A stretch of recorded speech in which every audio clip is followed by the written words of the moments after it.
Welcome to Rugby Uncovered. We are Tom Nash and Paul Rodriguez. With the Alliance Premier 15 semi-finals approaching, we are talking to Wasps England international, Harriet Miller-Mills. Harriet, thanks so much for joining us. Hi. Hi. You have very talented siblings, which you know anyway, but I'm telling people who aren't necessarily aware of that. And your sister chose to play for Scotland. That must have been amazing to play against her for England, against your sister for another country. Yeah, God, it was years ago now. 2000, I think it was like 2012, 2012, 2013. So yeah, it was one Six Nations. It was a really fun day actually in terms of playing Scotland. Like all my family coming down and watching, and it was down in London, so it was fun. Yeah, and your first England cap came in 2011. Yes, yeah, against France. You're still going strong. Yeah, a long time now, isn't it?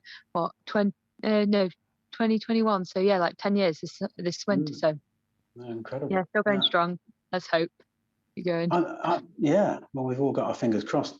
I'm interested in the fact that you started as a three-quarter in your rugby career.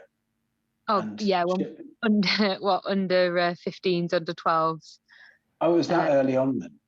Yeah, way early. I became a forward from probably 17 years old. They were like, "Oh, okay, you've not got the gas to make it, so get in the forward pack." So yeah, good.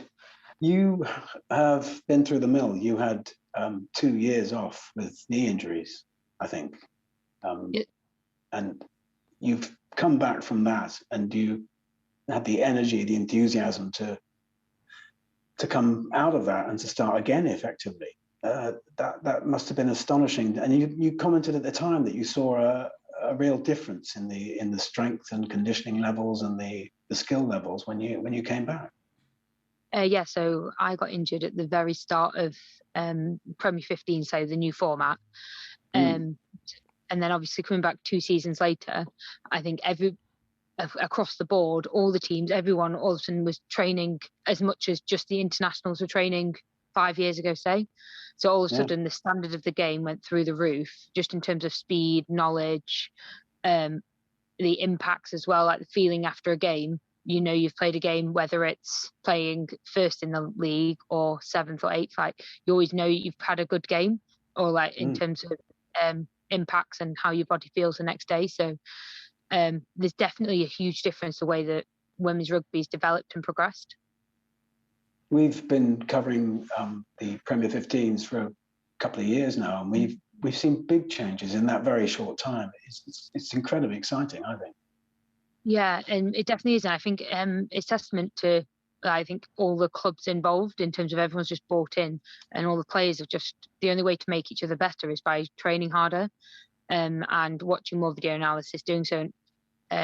Now every single game is videoed and then clipped. It used to be filmed, but never did I did analysis on my own, because out of my own interest, not because coaches were sending me clips and saying, why did you do this and things like that. So how much more technology has come into the game that you actually use yourself to monitor each and every game and the data that you look at the end of it? Has it got a bit like Formula One, where they're analysing just about everything you do? I don't think we can compare it to Formula One, but no, definitely in terms of so some of us wear GPS vests. Not all teams do, but some teams do wear GPS vests. And then obviously in that, like, you do pre-analysis before the game and then after the game, and then everything's clipped. So technology definitely has changed things, but I think it's more buying into it more, because that technology was available, it was around, it just wasn't. So now there's apps so you can just open it and do it, whereas like before, I remember my first international game got sent to me on a DVD. So like, and that was less than 10 years ago. So we've been going to the 4 and now 3 London clubs before lockdown regularly to see games. We talk about this every week, Paul and I, and you've been in the media not long ago discussing it about the chicken and egg effect almost of women's rugby. The fact that the semi-finals are being shown on Saturday on TV is great, brilliant. But what we need is for it to go terrestrial rather than satellite, I think. But we still see so few people at the games themselves, which is presumably what you guys want. You want crowds of people at the games. Yeah, I don't think. So I don't think we can take this season as, obviously because of COVID, you can't compare because there hasn't been any crowds. And I think that this weekend's our first time we're allowed crowds, and it'll go one or two ways. People being nervous and not wanting to come, or we'll get a whole different stream of people who just want to see live sport. So I think it will go one way or the other. And then, yeah, it's great that it's on TV, but now it's down to us to put on a good game. So then people remember, because they're not just watching Wasps and Quins, they're watching, or Sarries and Loughborough, they're watching women's rugby. And as players, we need to put on the best game possible for them to want to come back and watch more women's rugby, not just because it's their team and things like that. Because the men's Premiership, if you don't support Gloucester, you'll still then watch the Friday night game if Gloucester's not playing. Does that make sense? So yeah. We've talked about this in terms of football, where some of the clubs have played the women's game before the men's on the same day, with a bit of time to clean the pitch up and all that after the match. Maybe that's the way forward for women's rugby. So we used to do that, where we played the England games after the men's game at Twickenham. Right. So we'd get a lot of people staying afterwards or thinking, but I think it moved away that we can pull in with, I know it's different with international, maybe with club it would be different. We can pull in on international level, we could pull 6,000 or 7,000 people. So why don't we get a stadium to fill that? Whereas with club games, you're right, do we increase the audience by saying it's a double header?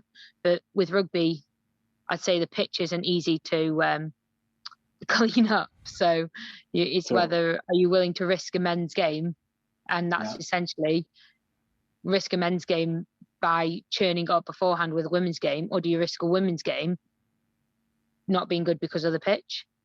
Sure. Unless everybody goes to AstroTurf, which presumably unless you play it. It's not Allianz anymore, is it? The Sarries, unless you play at Saracens, or you play like Worcester's pitch, things like that. So unless you pick out those pitches in those stadiums, then yes, it that would work, and sell it as a double header. Yeah. Okay, down to the nitty gritty this week. How are you going to win on Saturday? I can't tell you my tactics. I wasn't thinking about your tactics. More what are going to be the key elements in key elements? Set piece, definitely.